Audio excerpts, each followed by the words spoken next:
La neblina espesa del alba se colaba entre las calles empedradas de Lima, envolviéndolo todo en un manto grisáceo que parecía ahogar hasta los suspiros. Era el invierno de 1883, y la ciudad aún sangraba las heridas de la reciente guerra. En el barrio de Barrios Altos, donde las casas coloniales se apretujaban unas contra otras como si buscaran calor, existía un taller que los vecinos miraban de reojo, el estudio del escultor Jerónimo Villalobos. Desde el exterior, la fachada descolorida y las ventanas perpetuamente cubiertas por cortinas raídas no revelaban nada. Pero por las noches, cuando el silencio caía como una lápida sobre la ciudad, una luz pálida y temblorosa se filtraba por las rendijas, acompañada de murmullos que helaban la sangre de quien tuviera la desdicha de escucharlos. Jerónimo había llegado a Lima hacía 10 años, procedente de un pueblo minero en Huancavelica. Alto, encorvado, con manos largas y dedos huesudos que parecían garras, el escultor poseía un talento innegable para dar vida a la cera. Sus santos y vírgenes eran tan realistas que algunos juraban haber visto lágrimas resbalar por sus mejillas pintadas. Las iglesias más importantes de Lima competían por sus creaciones y a pesar de su apariencia perturbadora, nadie podía negar que era un artista excepcional. Si esta historia te está atrapando, suscríbete al canal y cuéntame en los comentarios desde dónde nos estás viendo. Tu apoyo significa mucho. Pero había algo que nadie sabía, algo que Jerónimo guardaba con celo enfermizo en las profundidades de su taller, en un sótano al que solo él tenía acceso. Mientras Lima dormía, el escultor descendía por una escalera de madera carcomida, llevando consigo cubetas de cera derretida y un estuche de cuero negro que jamás abría frente a nadie. El olor que emanaba de aquel sótano era peculiar, dulzón, ferroso, nauseabundo. Los vecinos atribuían el hedor a los materiales artísticos, a los barnices y pigmentos importados. Pero la verdad era mucho más oscura. Rosa Mendoza, una lavandera de 25 años que vivía en la casa contigua al taller, fue la primera en sospechar. Menuda y de ojos oscuros que todo lo veían, Rosa tenía esa intuición que solo poseen quienes han conocido el dolor de cerca. Había perdido a su marido en la guerra y desde entonces vivía sola con su hijo de 6 años, Carlitos. Para ganar unas monedas extra, Rosa lavaba la ropa de varios vecinos, incluido Jerónimo. El escultor le pagaba bien, demasiado bien para el par de camisas y pantalones que le entregaba cada semana. Pero lo que inquietaba a Rosa no era la generosidad, sino las manchas. Las prendas de Jerónimo llegaban a sus manos con manchas oscuras del color del vino viejo o del barro seco. Rosa las tallaba con jabón de sebo hasta que sus nudillos sangraban, pero algunas manchas se resistían, como si estuvieran vivas, como si se aferraran a la tela con desesperación. Una tarde de agosto, mientras sacudía una camisa del escultor, un trozo de papel cayó al suelo. Lo recogió con curiosidad y leyó las palabras garabateadas con letra temblorosa. 3 gotas por cada centímetro. El alma se adhiere mejor con sangre fresca. La cera es el recipiente, pero la sangre es la esencia. Rosa sintió que el aire abandonaba sus pulmones. Aquella noche no durmió. Acostada junto a su hijo, escuchaba los ruidos que provenían del taller contiguo. Raspados metálicos, el chisporroteo de un fuego bajo y algo más inquietante, un canto en voz baja. Una melodía que no pertenecía a ningún himno conocido. Al amanecer, Rosa tomó una decisión. Iría con el padre Eusebio, el párroco de la iglesia de San Francisco, un hombre recto que conocía a Jerónimo por encargos religiosos. El padre Eusebio era un sacerdote de 60 años, canoso y de rostro curtido por décadas de servicio en parroquias olvidadas. Recibió a Rosa en su despacho austero entre pilas de libros teológicos y un crucifijo de madera que colgaba de la pared. Cuando la lavandera le mostró el papel y le habló de las manchas, de los olores, de los ruidos nocturnos, el padre frunció el ceño. Conocía a Jerónimo. Le había encargado 3 esculturas de santos para el altar mayor. Eran obras maestras, tan perfectas que los fieles se arrodillaban ante ellas con devoción renovada. ¿Cómo podía un artista tan talentoso estar involucrado en algo siniestro? Rosa, la imaginación puede jugarnos malas pasadas, especialmente en estos tiempos difíciles, dijo el padre, aunque su voz carecía de convicción. Las manchas pueden ser de pintura, de barniz. Padre, yo sé lo que veo, interrumpió Rosa con la firmeza de quien no pide permiso para ser creída. Algo terrible ocurre en ese taller. Se lo suplico, investigue. El padre Eusebio guardó silencio durante un largo minuto, mirando el crucifijo. Finalmente asintió. Esa misma tarde, acompañado por Rosa y por el sargento Aquiles Ramírez, un policía de barrio conocido por su integridad, se presentaron en el taller de Jerónimo. El escultor los recibió con una sonrisa nerviosa, las manos manchadas de cera blanca.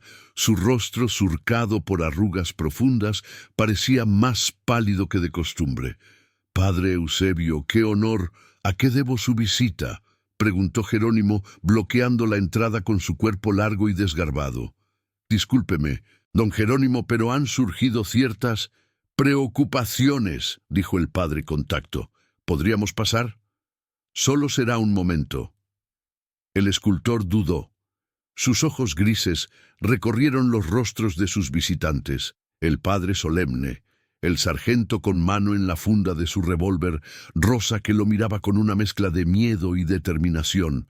Finalmente se hizo a un lado, permitiéndoles entrar. El taller principal era un caos organizado, esculturas a medio terminar, bloques de cera apilados, herramientas colgadas en las paredes. Todo normal, todo explicable. Pero el olor, ese olor dulzón y metálico que impregnaba el aire, eso no podía explicarse con normalidad. «¿Qué hay en el sótano?», preguntó el sargento Ramírez sin rodeos, señalando una puerta de madera cerrada con candado al fondo del taller. «Mis materiales privados, secretos de mi oficio», respondió Jerónimo, y por primera vez su voz tembló. «Un artista debe guardar sus técnicas». «Ábrala», ordenó el sargento, ya sin cortesía. Los dedos del escultor temblaron tanto que tardó 3 intentos en meter la llave en el candado. Cuando la puerta se abrió, una bocanada de aire viciado los golpeó como una bofetada. La escalera descendía hacia una oscuridad que parecía sólida, casi tangible. El sargento Ramírez encendió su linterna de aceite y comenzó a bajar, seguido por el padre Eusebio. Rosa se quedó arriba, aferrando el brazo de Jerónimo con fuerza sorprendente para su tamaño. «Si le ha hecho daño a alguien, lo van a colgar», susurró. El sótano era pequeño, húmedo, con paredes de piedra que transpiraban una humedad fría. Pero lo que contenía heló la sangre de quienes lo contemplaron. Sobre una mesa larga había frascos de vidrio llenos de un líquido oscuro y espeso. Junto a ellos, jeringas, bisturíes y cuadernos repletos de anotaciones delirantes. Pero lo peor estaba en el rincón. 3 esculturas de santos, casi terminadas, tan perfectas que parecían respirar. Y al acercarse, el padre Eusebio comprendió por qué. Bajo la capa de cera translúcida se adivinaban formas, texturas, venas. «Dios misericordioso», murmuró el padre persignándose. El sargento abrió uno de los cuadernos y leyó en voz alta con voz quebrada: «El arte verdadero requiere sacrificio. La cera es bella pero vacía. La sangre humana, mezclada en proporción exacta, le da vida. 3 gotas por cada centímetro cúbico. He perfeccionado la técnica.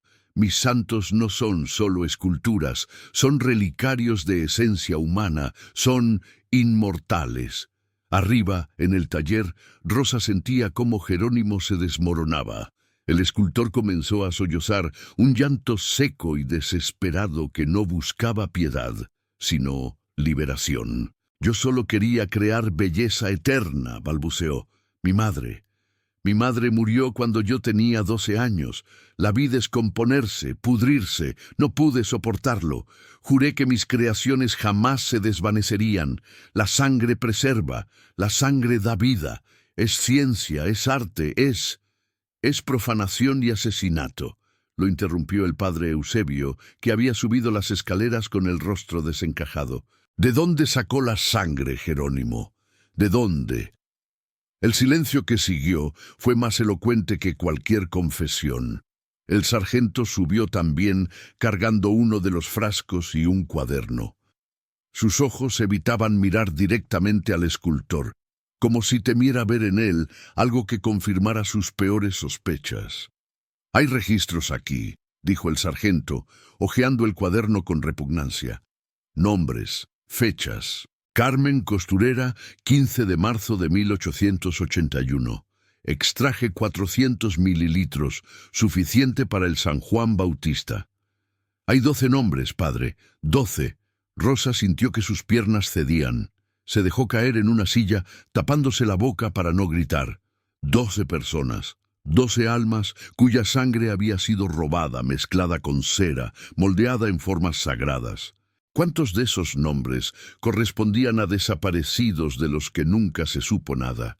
¿Cuántas familias habían llorado sin respuestas? El arresto de Jerónimo Villalobos sacudió Lima como un terremoto. Los periódicos publicaron grabados del escultor, retratándolo como un monstruo, aunque algunos, los más morbosos, también elogiaban su talento demoníaco. Las iglesias que exhibían sus esculturas las retiraron de inmediato, pero no sin controversia. Algunos fieles argumentaban que las obras, a pesar de su origen blasfemo, habían sido bendecidas y no debían ser destruidas.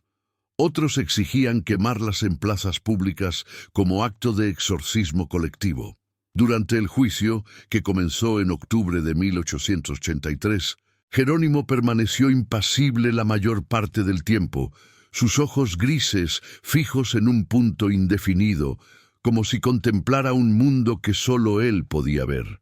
Cuando se le preguntó cómo obtenía la sangre, respondió con voz monocorde: «Los encontraba en las calles, en los callejones, gente sin familia, sin futuro, mendigos, prostitutas, huérfanos, les ofrecía dinero por sangre, solo sangre. Nunca maté a nadie directamente. Algunos aceptaban, otros se debilitaban más de lo previsto». La sala estalló en gritos de indignación. El juez tuvo que golpear su mazo repetidamente para restaurar el orden. Rosa Mendoza, presente entre el público, sintió náuseas. ¿Cómo podía un ser humano justificar semejante horror? ¿Cómo podía hablar de debilitarse más de lo previsto, como si describiera un error de cálculo en una receta de cocina? El testimonio más devastador vino de Matilde Ochoa, una mujer de 40 años que trabajaba en el mercado de La Parada. Entre lágrimas, relató cómo su hermana menor, Lucía, había desaparecido en marzo de 1881. Lucía era costurera, apenas 23 años, y una noche salió a entregar un encargo cerca de Barrios Altos.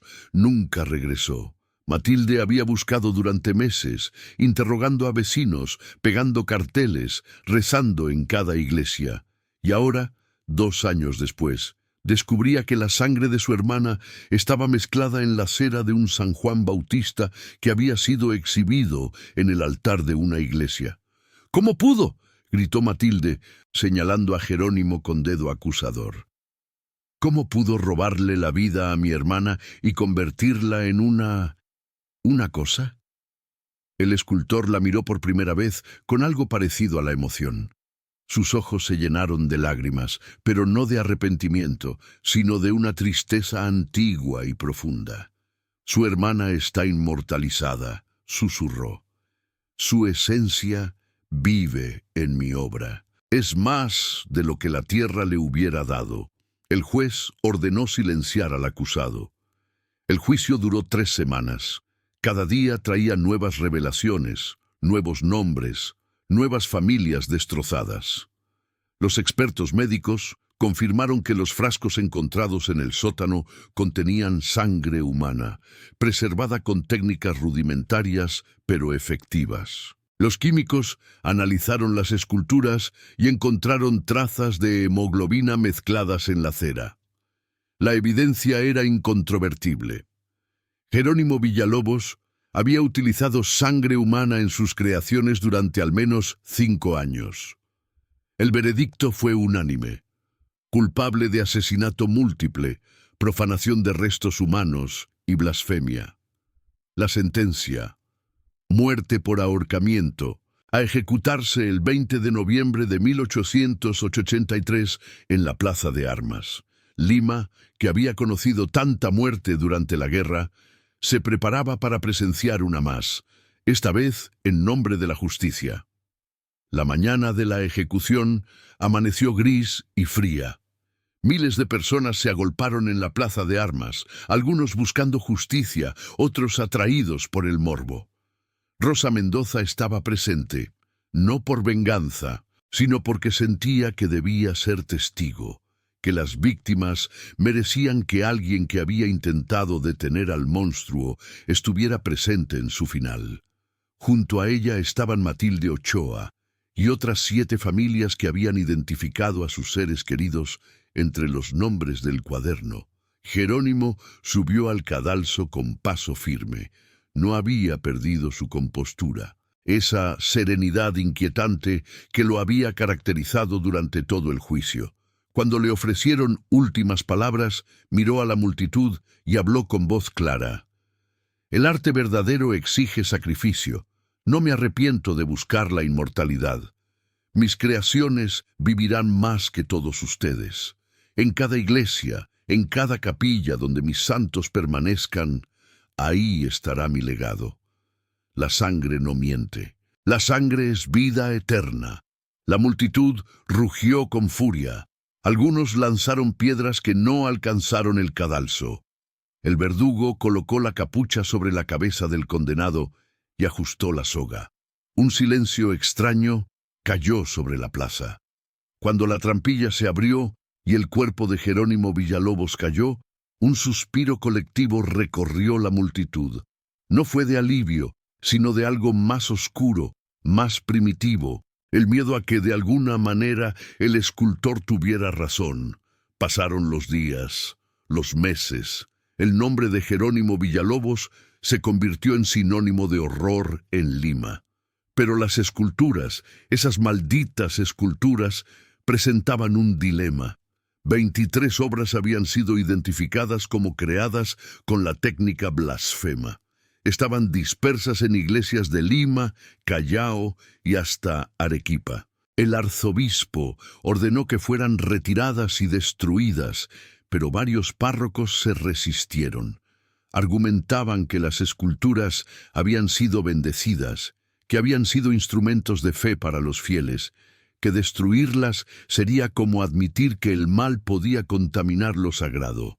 El padre Eusebio, atormentado por haber sido quien encargó algunas de esas obras, dedicó el resto de su vida a rastrearlas. Viajó por todo el país, localizando cada santo, cada virgen esculpida por Jerónimo.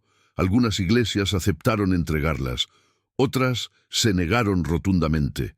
En 1887, el padre logró reunir 18 de las 23 obras. Las llevó a una fundición clandestina en las afueras de Lima y las vio derretirse, las formas perfectas disolviéndose en charcos de cera que humeaban con un olor nauseabundo. Mientras observaba, rezaba por las almas de las víctimas, rogando que finalmente encontraran paz. Pero 5 esculturas nunca fueron encontradas. Según los registros del padre Eusebio, desaparecieron en circunstancias misteriosas. Una fue robada de una iglesia en Cusco, otra se perdió durante un incendio en una capilla de Ayacucho, aunque nunca se encontraron restos de cera entre las cenizas. Las otras 3 simplemente se esfumaron, como si alguien las hubiera ocultado deliberadamente. Rosa Mendoza intentó retomar su vida. Siguió lavando ropa, criando a su hijo, intentando olvidar lo que había descubierto. Pero las pesadillas la perseguían. Soñaba con santos que lloraban sangre, con Jerónimo esculpiendo en su sótano, con voces que susurraban desde las paredes. Carlitos, su hijo, creció con una sombra en la mirada, como si intuyera los horrores que habían ocurrido tan cerca de su hogar. En 1890, Rosa enfermó de tuberculosis. En su lecho de muerte, aferró la mano del padre Eusebio, quien había permanecido cerca como guía espiritual, y le susurró: «Padre, a veces escucho los cantos, esos cantos que Jerónimo entonaba por las noches. Los escucho en mis sueños. ¿Cree que las almas atrapadas en esas esculturas encontraron descanso?» El padre, ya anciano y con la salud quebrantada, apretó su mano sin responder, porque él también los escuchaba. En las noches silenciosas, cuando el viento soplaba entre las calles de Lima, juraba oír melodías que no pertenecían a este mundo, encantos que parecían venir de las iglesias, donde aún se exhibían las obras del escultor. Rosa falleció el 12 de abril de 1890. El padre Eusebio la enterró en el cementerio de Presbítero Matías Maestro, bajo un cielo gris que parecía eternamente de luto. Carlitos, ya un joven de 13 años, juró que jamás pisaría una iglesia. No podía soportar la idea de que en algún altar, detrás de alguna imagen sagrada, pudiera estar la esencia robada de un alma. Los años pasaron, Lima cambió, las calles se modernizaron, llegó la electricidad, los tranvías reemplazaron a las carretas. El caso de Jerónimo Villalobos pasó a ser una leyenda urbana, una historia que las abuelas contaban para asustar a los niños. «Pórtate bien, o el escultor vendrá por tu sangre». Pero para quienes habían vivido aquellos días, para las familias destrozadas, para el padre Eusebio, que murió en 1895 sin haber encontrado las 5 esculturas restantes, no era una leyenda. Era una herida que nunca sanó. En 1920, un joven historiador llamado Alberto Prado comenzó a investigar casos criminales del siglo XIX para su tesis universitaria. Cuando descubrió los archivos judiciales de Jerónimo Villalobos, quedó fascinado y horrorizado.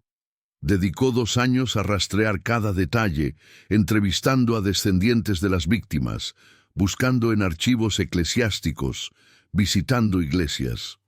Logró confirmar que 3 de las 5 esculturas perdidas seguían en algún lugar, aunque nadie sabía dónde exactamente. Una tarde de agosto, Alberto visitó una pequeña iglesia en el distrito de Rímac. El párroco, un hombre anciano de apellido Zárate, lo recibió con desconfianza. Cuando Alberto mencionó a Jerónimo Villalobos, el rostro del párroco se tornó ceniciento. «No pronuncie ese nombre aquí», susurró el viejo sacerdote, mirando hacia el altar como si temiera que alguien lo escuchara. «¿Por qué, padre? ¿Hay alguna de sus esculturas en esta iglesia?» El párroco no respondió de inmediato. Se sentó en un banco, respirando con dificultad, y finalmente asintió. «El San Sebastián del altar lateral llegó aquí en 1884, donado por un benefactor anónimo. Es la escultura más hermosa que jamás he visto. Los fieles lo veneran. Las madres traen a sus hijos enfermos para que toquen sus pies. Dicen que hace milagros». Alberto sintió un escalofrío. «Padre, esa escultura está hecha con sangre humana, con la sangre de personas asesinadas. Debe ser destruida». El párroco lo miró con ojos llorosos. «Lo sé, siempre lo he sabido, pero no puedo. Los milagros, hijo, los milagros son reales. Niños desahuciados que se curan, mujeres estériles que conciben. ¿Cómo puedo destruir algo que, a pesar de su origen maldito, trae esperanza? ¿No es posible que Dios haya transformado el mal en bien?» Alberto no supo qué responder. Pasó horas observando la escultura de San Sebastián. Era, efectivamente, una obra maestra. La expresión de éxtasis y dolor en el rostro del santo, las flechas clavadas en su cuerpo con realismo brutal, la postura que transmitía simultáneamente agonía y redención. Era imposible no sentirse conmovido. Y sí, había algo más, una presencia, una sensación de que la escultura no era solo cera y sangre, sino algo vivo, algo consciente. Alberto salió de la iglesia con más preguntas que respuestas. Continuó su investigación, pero ahora con una creciente inquietud. Encontró patrones perturbadores. Las iglesias que albergaban esculturas de Jerónimo reportaban más milagros que las demás, pero también reportaban más fenómenos inexplicables. Luces que se encendían solas, susurros en la oscuridad, fieles que juraban ver las esculturas moverse, lágrimas de cera que resbalaban por rostros inmóviles. En 1922, Alberto publicó su tesis, El escultor de la sangre, arte, locura y fe en el Lima del siglo XIX. El trabajo causó sensación. Periódicos y revistas lo entrevistaron. La Iglesia lo condenó por promover supersticiones morbosas. Pero lo más inquietante fue una carta anónima que recibió 3 semanas después de la publicación. Estimado señor Prado, leí su trabajo con gran interés. Debo informarle que las 5 esculturas perdidas no están perdidas, están protegidas. Hay quienes comprendemos que Jerónimo Villalobos no era un monstruo, sino un visionario. El arte verdadero requiere sacrificio, y sus obras son la prueba de que la sangre humana contiene algo más que células y plasma, contiene alma, y el alma, cuando se mezcla con intención y técnica, puede crear milagros. No busque más. Algunas verdades deben permanecer ocultas. Pero sepa esto. Mientras sus esculturas existan, Jerónimo vivirá, y su legado continuará.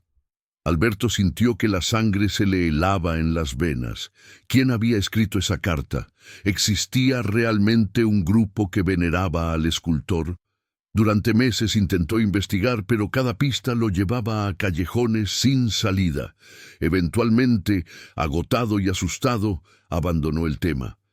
Se casó, tuvo hijos, se convirtió en profesor universitario.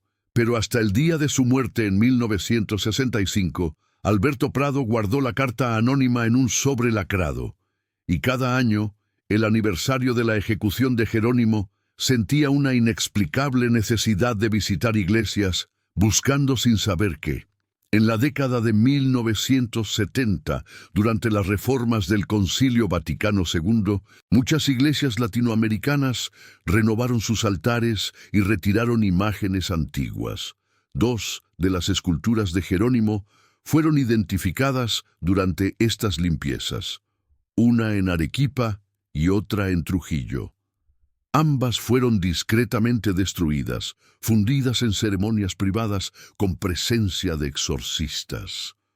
Los obispos responsables nunca hablaron públicamente del tema, pero en informes internos enviados al Vaticano mencionaron presencias perturbadoras y resistencia material inusual durante la destrucción.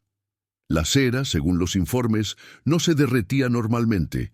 Se retorcía, burbujeaba, emitía sonidos que algunos describieron como gemidos.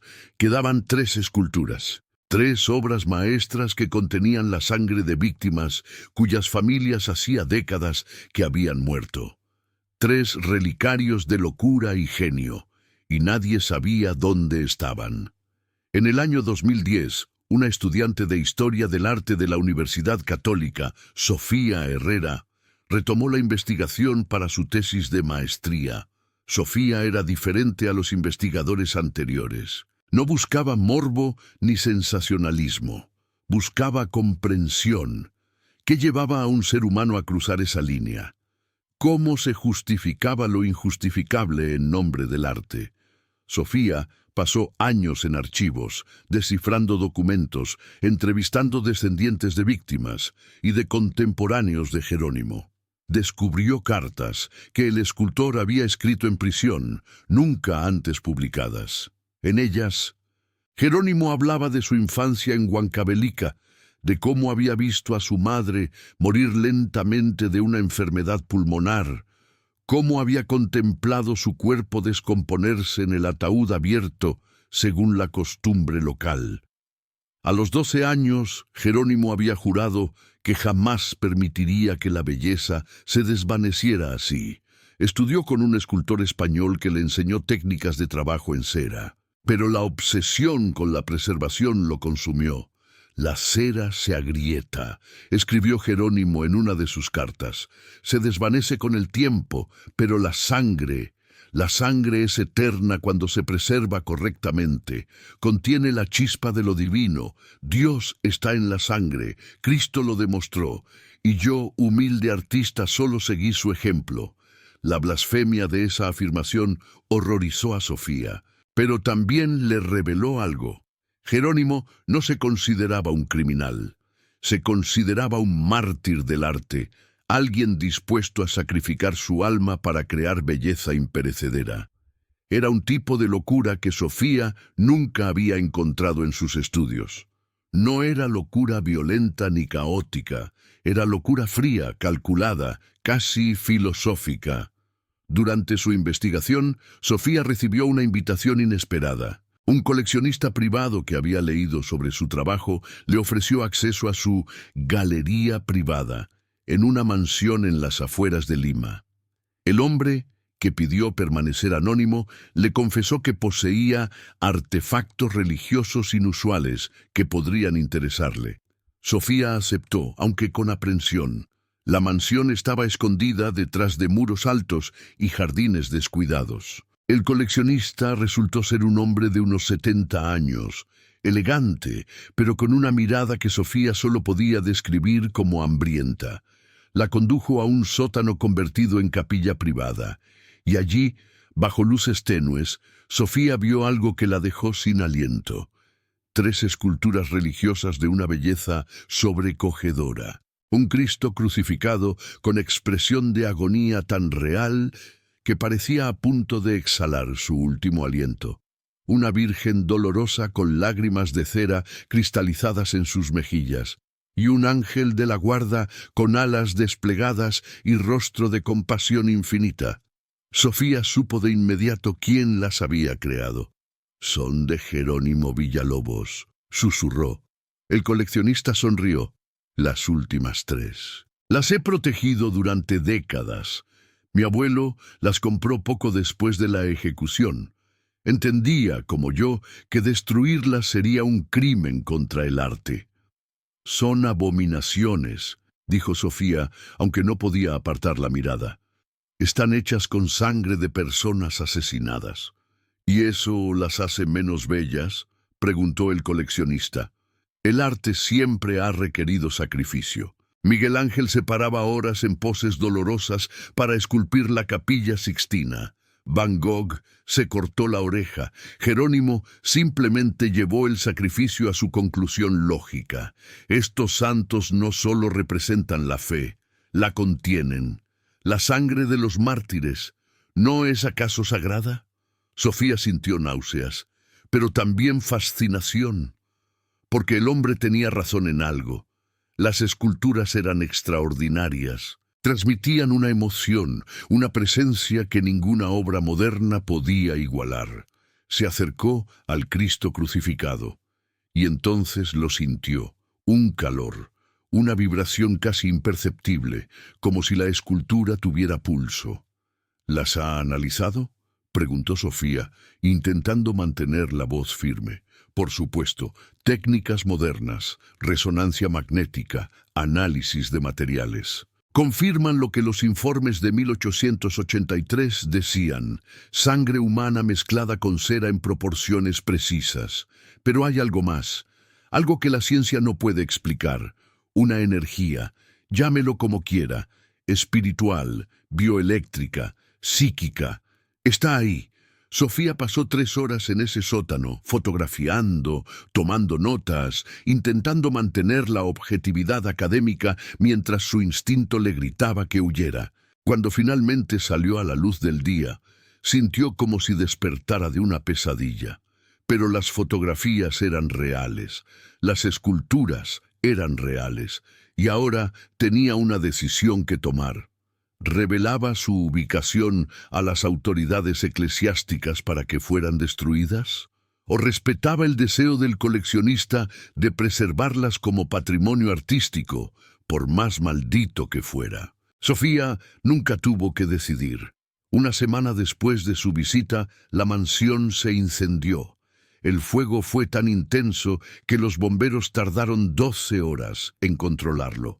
El coleccionista murió en el incendio, y cuando los investigadores revisaron los escombros del sótano, no encontraron rastro de las esculturas, ni fragmentos de cera, ni restos metálicos de estructuras internas. Nada. Era como si nunca hubieran existido. Sofía completó su tesis, pero omitió el capítulo final sobre su encuentro con las esculturas. Algunos secretos, decidió, eran demasiado peligrosos para compartir.